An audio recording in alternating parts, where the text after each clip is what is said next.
Hello friends, இந்த வீடியோவில் நம்ம என்ன பண்ணோம், இளங்குமரனார் தமிழோளம் புக்கில் உள்ள செகண்ட் டாபிக் அகலம்ங்கிறது நம்ம பார்க்க போகிறோம்.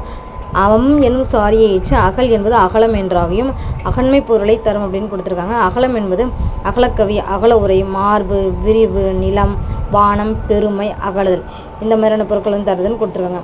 இதில் அகலக்கவியா 4 வகை கவிகளில் ஒருவன், அவன் பாடும் அகலக்கவி பெருங்காப்பியம் அப்படின்னு கூட. நெக்ஸ்ட் இதில் இந்த சும்மா பேராக டீட்டெயில்ஸ் தான் கொடுத்துருப்பாங்க. நம்மளுக்கு முக்கியமானது என்னென்னா, இளங்குமரனார் தமிழோளம் புக்கில் உள்ள பொருள், அது சொல் பொருட்கள் தான் ஃபஸ்ட்டு டீட்டெயிலாக இருக்கணும். ஏன்னா இப்போ வர எக்ஸாம்லலாம் அந்த சொல் பொருட்களை தான் இந்த கேட்குறாங்க. இளங்குமரனார் தமிழோளம் புக் படிக்கணும் மஸ்ட் அப்படிங்கிற சொல்லிட்டு நம்ம எல்லா டாப்பிக்கில் உள்ள சொல் பொருட்கள் மட்டும் நம்ம ஷார்ட் அண்ட் ஸ்வீட்டாக நம்ம வீடியோஸில் நம்ம தரவாக நம்ம பார்க்குறோம்.